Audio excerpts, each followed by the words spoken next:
Bonne journée à vous tous. Merci d'être à l'écoute de cette émission. Isabelle avec vous jusqu'à midi, comme d'habitude. Je vous avais promis que nous allions parler donc de ce débat des chefs d'hier. Eh bien, nous allons le faire, justement. Nous allons le faire dans quelques minutes avec des spécialistes. On cherchait une façon un peu différente de vous parler de ce débat, de l'analyser. Et on dit souvent que, bon, on l'a beaucoup dit, le débat en anglais, c'était pas notre débat à nous. Le nôtre, c'est ce soir, c'est le débat en français, où Gilles Duceppe devrait occuper une place un peu plus importante qu'hier. Hier, on l'a beaucoup vu en retrait, finalement. Je sais pas si ça vous est venu, mais êtes-vous d'accord avec moi? Il cherchait ses mots en anglais, M. Duceppe, hier. Il y avait de la misère à parler anglais. Je sais pas s'il faisait exprès ou si c'est simplement qu'il s'en foutait carrément. Mais il y avait l'air du gars qui avait pas passé une bonne journée et qui avait vraiment pas envie d'être là. Nous verrons dans quelques minutes ce qu'en pensent nos synergologues, nos spécialistes du langage non verbal. Peut-être avez-vous été comme eux un de ceux qui ont regardé ce débat-là en enlevant le son. Parce que, bon, on l'a dit, la langue ici était une autre langue que notre langue commune à tous ici au Québec, le français. Donc, c'était une belle occasion hier que de de mettre le son à off, comme ils disent, les Anglais, justement, et de regarder de quelle façon les chefs se comportaient, de quelle façon leur corps, finalement, leur gestuelle pouvait révéler ce qu'ils ne voulaient pas dire. En d'autres mots, ce matin, on va essayer de voir qu'ont-ils dit qu'ils n'ont pas voulu dire avec des mots. Parce qu'on le dit souvent, le langage, la parole, ce n'est que 7% d'une communication. En fait, le corps, c'est plus de la moitié de ce que vous voulez dire, vous l'exprimez avec votre corps. Je vous présente tous les deux, tout de suite, nos deux spécialistes pour parler de la synergologie. D'abord, on va réexpliquer ce que c'est, parce que je suis sûre qu'en disant le mot, j'en ai perdu un peu. Je vous les présente tout de suite. Christine Gagnon et Christian Martineau sont des experts en communication non verbale, qu'on appelle aussi la synergologie. Ce sont donc deux synergologues. Merci à vous deux d'être là, Christine Gagnon, Christian Martineau. Il faut dire qu'avec Philippe Turchet, qui nous a probablement le premier à avoir parlé de la synergologie au Québec, vous êtes trois, en fait, à maîtriser véritablement cette technique, à bien comprendre, analyser ce langage verbal. Rappelez-moi, Christine, ce que c'est que la synergologie, pour que ce matin, tous nos auditeurs comprennent bien de quoi on parle. Oui, en fait, la synergologie, c'est le nom d'une technique. Enfin, non-verbal, c'est plus intuitif comme ça l'a toujours été. Souvent, les gens disent « Oh, j'ai le feeling que, je crois que ». Mais ça, devant un juge, si on dit « Monsieur le juge, j'avais le feeling que », c'est pas assez fort. Donc, avec une technique qui est rationnelle, concrète et des règles de lecture pour chaque partie du corps, donc cette technique-là s'appelle la synergologie. Donc, c'est la différence entre le non-verbal populaire des gens qui se basent sur leur expérience ou leur intuition et le non-verbal qui s'appelle la synergologie, donc la technique. Christian Martineau. Oui, le premier à avoir initié cette discipline-là, c'est Philippe Turchet, que vous avez reçu à quelques reprises. Et effectivement, à titre d'entraîneur, de formateur, il y a mis une équipe en place. On est maintenant des synergologues, à peu près une cinquantaine de synergologues au Québec, à peu près une trentaine en Europe. Alors, des gens qui doivent étudier pendant 3 ans de temps cette discipline-là et apprendre, n'est plus de moins que le langage du corps. On évalue à peu près à 2500 les items ou les observations qu'on peut décrypter. Les signes du corps? Les signes du corps. Environ 2500, c'est ça. 2500? Oui. Et surtout, c'est quoi? Qu'est-ce qu'on regarde? Les mains, le visage? Comment bien décrypter? Décryptage du corps 101. Là. On commence par où, Christine? Oui, en fait, le mouvement des mains. Les mains, c'est l'extension visible du cerveau. Donc, quand on veut dire les choses, les mains devraient bouger. Quand on commence à contrôler notre discours, les mains cessent de fonctionner et on continue de parler, ce qui est étrange. Et lorsqu'on veut cacher des choses, qu'est-ce qui se passe? Que la main part se cacher. Donc, les mains, c'est vraiment une partie qui est intéressante sur le corps à observer pour vraiment comprendre qu'est-ce qui se passe avec la personne. Étrangement, c'est ça, dans la grande population, ce qu'on dit généralement, c'est les yeux. Il faut toujours regarder les yeux. Et effectivement, Christine le mentionne très bien, on a tendance à oublier quelque chose qui est vraiment important, c'est l'aspect des mains. Lorsqu'on fait une formation avec une population civile, qu'est-ce qui est important de regarder? Les yeux. Et lorsqu'on fait la même formation avec les gens des Forces armées canadiennes qu'on entraîne, systématiquement, eux autres, la réponse, c'est les mains. Les mains sont très importantes dans la communication. Parce que eux, ils n'ont pas le droit de regarder dans les yeux. Ils peuvent regarder dans les yeux, c'est sûr et certain. Maintenant, c'est une question de survie. Qu'est-ce que la personne a dans les mains? Et les mains qui sont cachées, c'est quelque chose qu'on cache.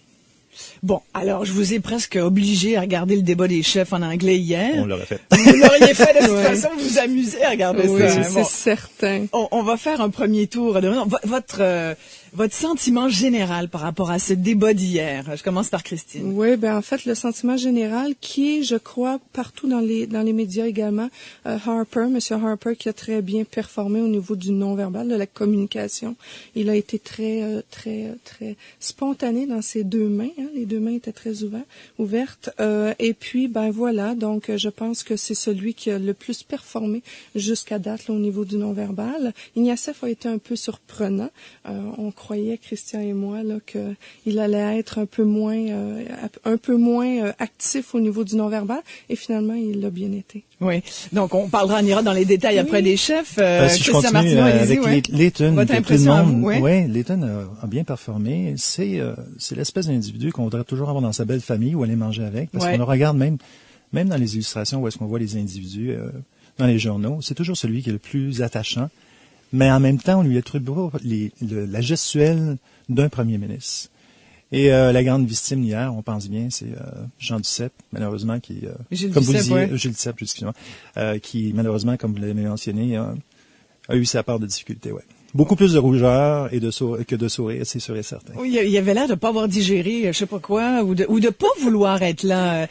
Commençons par Gilles Duceppe. Donc, dans l'analyse du non-verbal, moi, ce qui m'a frappé, c'est qu'il était très accroché à son lutrin.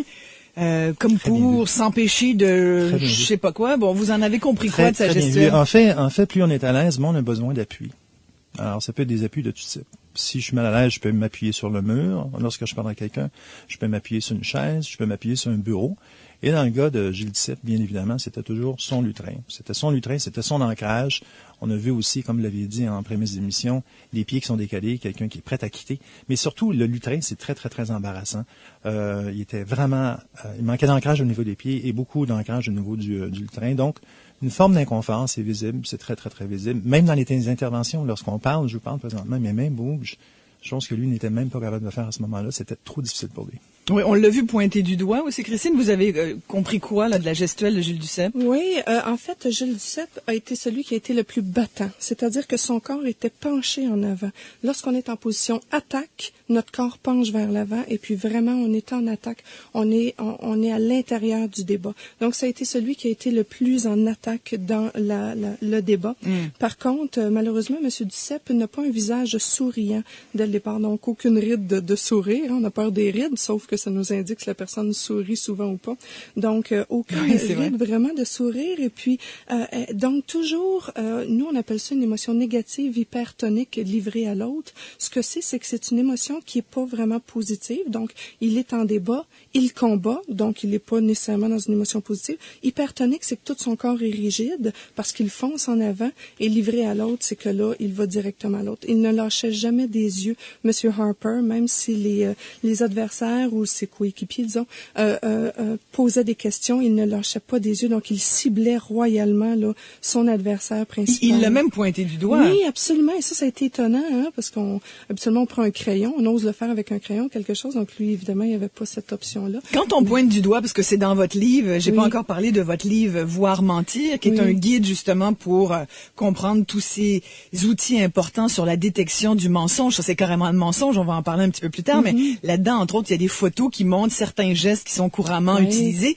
Le pointage du doigt, il y a bien des gens qui parlent comme ça en pointant, pas forcément en attaquant, mais est-ce que c'est toujours forcément, inconsciemment, un peu un geste d'attaque que de pointer du doigt? Oui, absolument, mais surtout lorsque le corps est penché en avant à droite. Lorsque le corps est penché en avant à droite, avec le doigt qui pointe, l'index qui pointe, c'est vraiment quelque chose de très arrogant et très accusateur. Donc, c'est très rare que les gens le font, et quand ils le font, je suis certaine qu'ils le font inconsciemment, parce qu'ils peuvent pas, c'est impossible de se dire, j'ai le droit de faire ça. À moins de commencer sa phrase en disant, je t'avertis que... Oui. Voilà. Étonnamment, c'est une des choses qu'on se fait dire lorsqu'on est jeune par nos parents, de ne pas pointer les autres. C'est vrai. Et puis en même temps, quand on dit est-il possible de maîtriser sa gestuelle, c'est très difficile. Parce qu'on passe en mode attaque et automatiquement, comme Christine l'a dit, la main droite se met en interaction. Ça a pris un peu de temps, par contre, c'était pas des attaques qui étaient très virulentes. On a remarqué que le pointage des doigts s'est fait davantage sur 75% du début de la vidéo, du visionnement hier, la main gauche en premier. Donc, c'était plus fait en douceur. Et vers la fin, on a passé vraiment en ouverture d'attaque. Ouais, vous parlez de Gilles Duceppe toujours. Oui, exactement. Ouais, évidemment, on parlait des pieds tout à l'heure de Gilles Duceppe. Oui. On n'a pas vu les pieds des candidats, mais on voyait un peu quand même la position de leur corps. Christine, vous disiez quand on est plus vers la droite ou plus vers la gauche, donc il y a une différence. Est-ce que le fait d'être droitier ou gaucher, ça influence? Voilà, toute la question est là. En fait, non, pas du tout. Bon. Ce qui se passe, c'est que tous nos gestes moteurs sont faits avec notre main motrice. Moi, je suis droitière, donc j'écris de la main droite, je prends ma valise de la main droite, j'ouvre ma portière de voiture avec ma main droite. Donc, chaque geste moteur, je le fais avec ma main droite. Donc, c'est elle qui bouge le plus. Mais si je n'ai pas de geste moteur à faire, ça veut pas dire que ma main gauche est complètement morte, invalide à côté, parce que moi, je suis droitière dans la vie et que je ne bouge que de la main droite. Pas du tout. Les deux hémisphères cérébraux commencent à travailler à ce moment-là et se disent, d'accord, Christine, ici, tu vas être vraiment rationnel. Tu vas contrôler ton discours, tu vas faire attention à ce que tu dis. La main droite va être active. Lorsque je vais être plus touchée personnellement, lorsque quelque chose va m'atteindre, moi, ça va être plus émotif, c'est la main gauche qui va partir. Donc, lorsque ce sont des gestes moteurs, c'est notre main motrice qui fonctionne. Et lorsque notre main motrice n'a pas fonctionné, c'est les hémisphères cérébraux qui expliquent que maintenant, on doit être rationnel ou beaucoup plus émotif. Est-ce que vous diriez que la main gauche, c'est la main sympathique, finalement? Oui, c'est sûr, c'est sûr. C'est la main surtout la plus émotionnelle des deux. Et lorsqu'on est bien avec quelqu'un, même si on est droitier, étonnamment, j'ai toujours pensé le contraire, même avant de commencer une formation en synergologie avec Philippe Turchet. Je croyais que je parlais systématiquement beaucoup plus de la droite. Et quand on est bien avec quelqu'un, puis on le voit à maintes reprises, on parle davantage avec la main gauche, en douceur, lorsqu'on passe un bon moment avec la main gauche. Qui a parlé le plus avec sa main gauche hier? Ah, en fait, c'est moi, j'ai cru voir Jack Layton. Oui, bon. c'est vrai, mais lorsqu'on parle dans le temps, au moment où c'est temps de faire un exposé sur des éléments politiques, il faut avoir un discours équilibré. Un discours équilibré, c'est quoi? C'est souvent les deux mains. Oui. Et on l'a très bien remarqué. Ah, oui. Monsieur Harper a fait une job extraordinaire en montrant toujours ses deux mains, toujours en équilibre et toujours en balance comme ça. Mais voyez-vous justement, très belle communication. Justement, Monsieur Martineau, oui. J'avais l'impression qu'il y avait eu le même prof, qu'ils avaient coaché pareil, avec les mains qui étaient quasiment barrées sur le long du corps, presque près de la poitrine, puis les coudes près de la poitrine, on s'imagine. Et avec juste les mains qui faisaient comme ça, un peu comme des marionnettes. Et si c'était vrai, il faudrait peut-être changer le coach de Layton, qui a une très belle gestuelle, c'est certain, mais en même temps, je vous ai montré quelques photos avant la rencontre, qui a tendance à avoir ses coudes qui sont vraiment rentrés à l'intérieur dans les côtes et de petites mains qui ne respirent pas, qui sont en cuillère, si on veut. On a l'impression vraiment que les mains sont trop petites pour son corps. Alors oui, c'est vrai, les mains cuillères, c'est quand tous les doigts sont collés. Exactement. Puis qu'on se courbe un peu les doigts. La prestance d'un président ou d'un premier ministre, c'est d'avoir vraiment un corps en amplitude. Et on la retrouve pas, cette amplitude-là. Ouais. Alors, s'il y a des coachs, il y en a peut-être des moins bons ou des meilleurs que d'autres. Oui, effectivement. On va s'arrêter ici. On va continuer avec nos deux coachs, justement, nos deux synergologues. Après cette pause, on analyse le non-verbal des politiciens qui se sont livrés à un débat des chefs hier. Il y en a un autre ce soir. Alors, d'une certaine façon, ça vous donne déjà ce matin des prémices. Ce soir, quand vous allez regarder le débat des chefs en français, vous allez être capable de repérer ces signes non-verbaux, mais qui veulent en dire beaucoup plus long souvent que les mots eux-mêmes. On poursuit après la pause.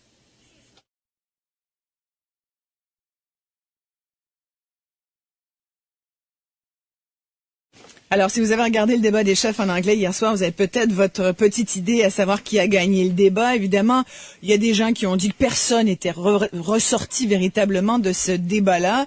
Une chose est sûre, c'est qu'il y a quand même, s'il n'y a pas de grand gagnant, il y a quand même le fait que le premier ministre sortant, Stephen Harper, a été attaqué par trois collègues qui sont quand même pas allés de main morte. Il faut quand même rappeler quelques bonnes sorties de la part de Jack Layton, entre autres sur les crooks, les escrocs qui se trouvent au Sénat. Bon, moi, j'ai bien ri à ce moment-là.